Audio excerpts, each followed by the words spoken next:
તો ભાવનગરમાં રખડતા ઢોરે ભાજપના માજી મેયરને લીધા અડફેટે। સામાન્ય નાગરિકોને ઢોર દ્વારા અડફેટે લેવાની ઘટનાઓ અવારનવાર સામે આવે છે, પરંતુ રખડતા ઢોરે હવે નેતાજીને અડફેટે લેતા ખળભળાટ મચ્યો છે। વાત જાણે એમ છે કે ભાજપના સિનિયર નેતા મેહુલ વડોદરિયા સ્કૂટર લઈને રૂપાણી સર્કલ પાસેથી પસાર થઈ રહ્યા હતા, ત્યારે અચાનક આવી ચડેલ રખડતા ઢોરે તેમને અડફેટે લીધા। ઇજાગ્રસ્ત માજી મેયરને સારવાર અર્થે ખાનગી હોસ્પિટલમાં દાખલ કરાયા છે। ત્યારે હવે રખડતા ઢોરની સમસ્યાથી લોકો મુક્તિ ઈચ્છી રહ્યા છે।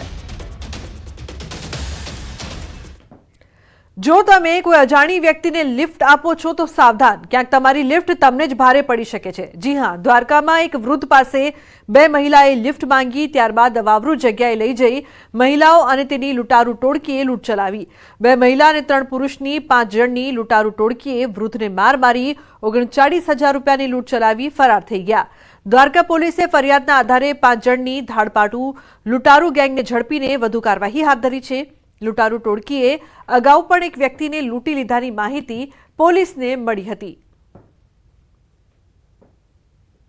ઓપરેશન હાથ ધરેલું હતું, ત્યારબાદ અમે 5-5 ને હસ્તગત કરેલ છે અને જેવી ફરિયાદ દાખલ થઈ હતી એના ગણતરીના કલાકોમાં જ દ્વારકા પોલીસ ટીમ તથા અમારો ડી સ્ટાફની ટીમ બધાએ એક્ટિવલી કામગીરી કરીને આરોપીઓને હસ્તગત કરેલ છે। આરોપીમાં 3 પુરુષ છે, 2 મહિલા છે, એમાંથી 2 કપલ છે અને એક જે કપલ છે એનો જમાઈ છે, ત્રીજો પુરુષ જે છે એ। તો સુરતમાં કોસંબા પાટિયા પાસે ટ્રિપલ અકસ્માતની ઘટના સામે આવી છે। અકસ્માતમાં જીબીના 2 કર્મચારીના મોત થયા। જીબી કર્મચારીઓ સુરતથી વડોદરા ટ્રાન્સફોર્મર લેવા જતા બની ઘટનાને પગલે સુરત વડોદરા હાઈવે પર ટ્રાફિક જામ સર્જાયો હતો। તો બીજી તરફ દમણમાં ફાયર બ્રિગેડની ગાડીને અકસ્માત નડ્યો છે। દમણથી દલવાણા જતા રસ્તા પર કામ ચાલતું હોવાના કારણે બંને સાઈડના વાહનોને એક જ તરફ ચલાવવામાં આવી રહ્યા છે। તે દરમિયાન ફાયર બ્રિગેડની ગાડી પસાર થઈ રહી હતી। આ વખતે જ એક ડમ્પર આવી જતા ડ્રાઈવરે સ્ટીયરિંગ પરથી કાબુ ગુમાવ્યો હતો અને ગાડી સીધી જ રોડની સાઈડમાં બનેલી ગટર લાઈન તોડી અને અંદર ખાબકી હતી। ઘટના બાદ આસપાસના વિસ્તારમાં દોડધામ મચી ગઈ હતી। ઘટનામાં ગાડીના ચાલકનો ચમત્કારિક બચાવ થયો હતો। તો ગુજરાત યુનિવર્સિટીમાં 2 વ્હીલર પર આવતા વિદ્યાર્થીઓ અને કર્મચારીઓ માટે હેલ્મેટ ફરજિયાત કરાયું છે। જો કે યુનિવર્સિટીના આદેશ છતાં ઘણા વિદ્યાર્થીઓ હેલ્મેટ વગર જ દેખાયા, ત્યારે વાહન ચાલકો ફરજિયાત હેલ્મેટ પહેરીને આવે તે માટે એનએસએસના વિદ્યાર્થીઓએ અનોખો અભિગમ દાખવ્યો છે। એનએસએસના વિદ્યાર્થીઓ યુનિવર્સિટીમાં પ્રવેશતા વિદ્યાર્થીઓને હેલ્મેટ પહેરવા સમજાવી રહ્યા છે। તો બીજી તરફ નિયમની કડક અમલવારી માટે યુનિવર્સિટી પ્રશાસને પણ કડક વલણ દાખવ્યું છે। એક અઠવાડિયા બાદ હેલ્મેટ વગર પ્રવેશતા વિદ્યાર્થીઓને યુનિવર્સિટીમાં પ્રવેશ પર પ્રતિબંધ મૂકવામાં આવશે। અમારા સંવાદદાતાએ હેલ્મેટ વગર વાહન ચલાવતા વિદ્યાર્થીઓને જ્યારે સવાલ કર્યા તો તેઓ રસપ્રદ બહાના બતાવતા નજરે પડ્યા।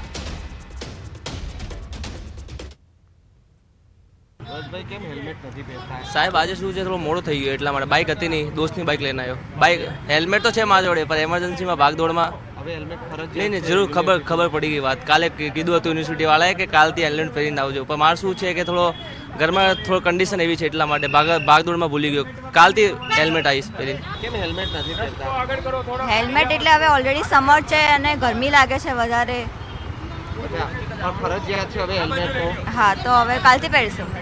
કેમ હેલ્મેટ નથી પહેરતા? થોડું જવાનું જલ્દી થતું હતું એટલે મોડું થતું હવે હતું। હેલ્મેટ યુનિવર્સિટીમાં? હા, વાત બરાબર છે। તમને નહીં લાગતું કે તમારી સેફટી માટે હેલ્મેટ? હા, બરાબર છે। સોરી, બીજી વાર નહીં થાય। હાઈકોર્ટના કડક વલણ બાદ હવે અલગ અલગ શૈક્ષણિક સંસ્થાઓએ પણ હેલ્મેટ જે છે તે ફરજિયાત કર્યું છે અને હાલ આપ જે જોઈ શકો છો કે ગુજરાત યુનિવર્સિટીમાં પણ હેલ્મેટ જે છે, જે પણ 2 વ્હીલર ચાલકો યુનિવર્સિટીમાં પ્રવેશતા હોય, તે વિદ્યાર્થીઓ હોય કે યુનિવર્સિટીના સ્ટાફ હોય, કર્મચારીઓ હોય, તમામ લોકોએ હવે હેલ્મેટ પહેરવું ફરજિયાત છે। હાલ જે છે 1 અઠવાડિયા સુધી એનએસએસના વિદ્યાર્થીઓ જે છે કે તેઓ જે પણ 2 વ્હીલર ચાલક હોય કે જેઓ હેલ્મેટ પહેર્યા વગર આવતા હોય તો તેમને સમજાવશે કે હેલ્મેટ પહેરવું કેટલું હિતાવહ છે અને ટ્રાફિકના નિયમોનું પાલન કરવું કેટલું ફરજિયાત છે। આ ઉપરાંત જે છે 1 અઠવાડિયા સુધી આ એનએસએસના વિદ્યાર્થીઓ તમામ 2 વ્હીલર ચાલકોને સમજાવશે અને 1 અઠવાડિયા બાદ યુનિવર્સિટીમાં જે છે તે હેલ્મેટ પહેરવું ફરજિયાત કરવામાં આવશે। જે પણ ટુ વ્હીલર ચાલક જે છે કે જે યુનિવર્સિટીમાં પ્રવેશે છે તો તેઓએ હેલ્મેટ પહેરવું ફરજિયાત રહેશે અને યા પછી જે પણ યુનિવર્સિટીમાં જે લોકો પ્રવેશે છે તો તેઓએ પોતાનું વ્હીકલ જે છે તે બહાર મૂકવું પડશે। કેમેરામેન ખેંગાર રાઠોડ સાથે સંજય ટાંક, ન્યૂઝ 18 ગુજરાતી, અમદાવાદ। તો અમદાવાદમાં ફરી ઝડપાયો છે નશાનો કારોબાર। ડ્રગ્સ અને હથિયાર સાથે આરોપી પકડાયો છે। 1.23 કિલો એમડી ડ્રગ્સ, હથિયાર સાથે એકની ધરપકડ। ક્રાઇમ બ્રાન્ચે આરોપીને દબોચી લીધો। આરોપી પાસેથી 40 રાઉન્ડ કર્ટિસ અને 18 લાખ રૂપિયા રોકડા જપ્ત કરવામાં આવ્યા છે। તો દાણી લીમડામાંથી જીશાન દત્તા પવલે નામના આરોપીની ધરપકડ કરવામાં આવી છે। આરોપી સામે અગાઉ 8 ગુના દાખલ થઈ ચૂક્યા છે। 2 ગુનામાં આરોપી વોન્ટેડ પણ હતો। તપન પરમારને રહેસી નાખનાર નામચીન બાબર પઠાણના દિવસે ને દિવસે નવા કારનામા ખુલતા જાય છે।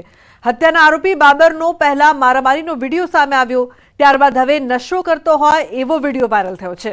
આ દરમિયાન પોલીસે તપાસનો ધમધમાટ તેજ કર્યો છે અને બાબરને સાથે રાખીને ઘટના સ્થળે રીકન્સ્ટ્રક્શન કર્યું હતું।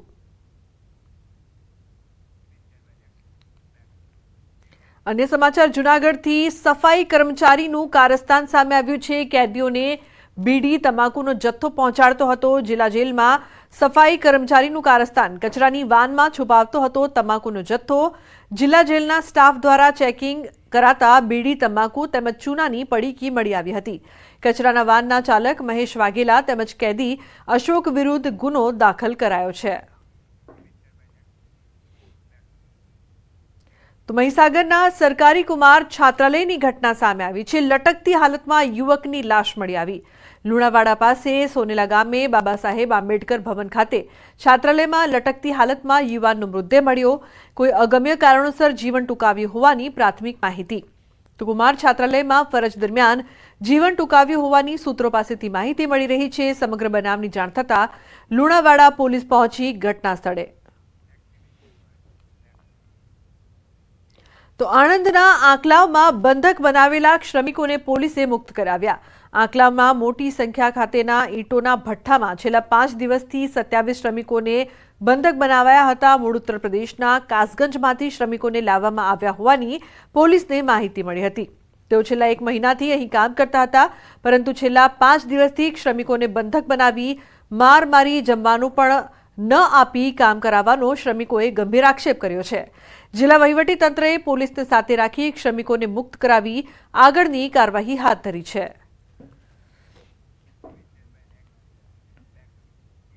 તો વડોદરા મ્યુનિસિપલ કોર્પોરેશનની સતત ત્રીજા દિવસે બુલડોઝર કાર્યવાહી। આજે ન્યાય મંદિર આસપાસ પોલીસ બંદોબસ્ત સાથે વીએમસીના જેસીબીનો સપાટો। સંવેદનશીલ દૂધવાલા મહોલ્લામાંથી દબાણો દૂર કરાયા। દબાણ શાખાની કાર્યવાહીથી ભયભીત વેપારીઓએ લારી ગલ્લા શેરીઓમાં છુપાવ્યા। ડીસીપી લીના પાટીલે શેરી ગલીઓમાં ઘૂસીને લારી ગલ્લા જપ્ત કર્યા। પોલીસનો મોટો કાફલો પણ કામગીરીમાં જોડાયો હતો। પૂર્વ કોર્પોરેટરના પુત્રની હત્યા બાદ દબાણો દૂર કરવાની કામગીરી પૂરજોશમાં। જ્યારે પણ આવી રીતના કોર્પોરેશનની ટીમ દ્વારા પોલીસ બંદોબસ્ત સાથે દબાણની કામગીરી કરવામાં આવતી હોય ત્યારે રોડ પરના દબાણો હટાવી દેવામાં આવતા હોય છે, પરંતુ આ પ્રકારના જે તત્વો હોય છે એના દ્વારા એમની જે રાત્રે ચાલતી લારીઓ હોય છે એ છુપાવી દેવામાં આવે છે એમના ઘર। પણ આજે તમામ અંદરથી પણ જે પણ રાતના ટાઈમે અડચણરૂપ થાય છે એ તમામ પ્રકારની લારીઓ જે અનધિકૃત રીતે ચાલે છે એને કોર્પોરેશનની ટીમ દ્વારા જમા લેવામાં આવી રહી છે અને ખૂબ જ ઇફેક્ટિવ રીતના કામગીરી થાય એનું અત્યારે ધ્યાન રાખવામાં આવી રહ્યું છે। સતત ત્રીજા દિવસે વડોદરા મહાનગરપાલિકા દ્વારા જે દબાણો હટાવવાની કામગીરી જે છે તે કરવામાં આવી રહી છે। આ દ્રશ્યો તમે જોઈ રહ્યા છો। આજની વાત કરીએ તો આજે 4 દરવાજા વિસ્તારની આસપાસના જેટલા પણ સંવેદનશીલ એરિયા છે ત્યાં જે વડોદરા મહાનગરપાલિકાની દબાણ શાખાની ટીમ છે તે ત્રાટકી છે અને જે દબાણો છે તે દૂર કરવામાં આવી રહ્યા છે। ઉલ્લેખનીય બાબત છે કે છેલ્લા 2 દિવસથી વડોદરા શહેરમાં દબાણો હટાવવાની કામગીરી ચાલી રહી છે, ત્યારે જે દબાણકર્તાઓ છે એટલે કે લારી ધારકો છે તેમના દ્વારા દબાણ શાખાની ટીમથી પોતાની લારી બચાવવા માટે જે ગલી કૂચી હોય છે ત્યાં છુપાવી દેવામાં આવી હતી, પરંતુ જે ડીસીપી કક્ષાના અધિકારી છે તેમની નિગરાની હેઠળ આખી કાર્યવાહી કરવામાં આવી રહી છે।